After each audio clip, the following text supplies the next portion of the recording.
I just bought an old lawnmower on Facebook Marketplace. It was really rough when I got it. The whole wiring had to be redone. I didn't want to wreck the lawnmower just so I could always sell it after if I needed to.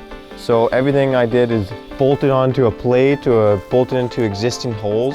Like on the wheel, I lucked out. There's 2 holes already in the wheels in the rear end to attach this extra wagon wheel, which allows it to have a groove so the rope doesn't slip off. And then on this side, I just made a plate that goes into the 2 holes. You just slide a pipe in here, and that locks up the left wheel, and it puts all the power to this side. I built these guides to make sure that it's pretty much impossible to get the rope off. There's just a rope here to anchor the front down.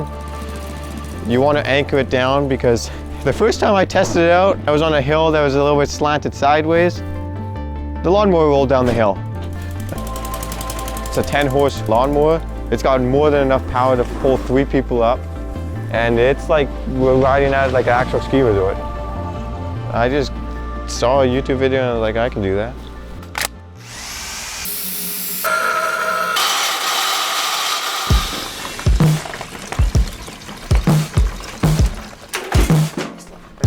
Negative. Well, right now I'm just getting everything prepped for later today. We're doing like a snowboard rail jam at the local park. We got anywhere from 5 to 15 people showing up.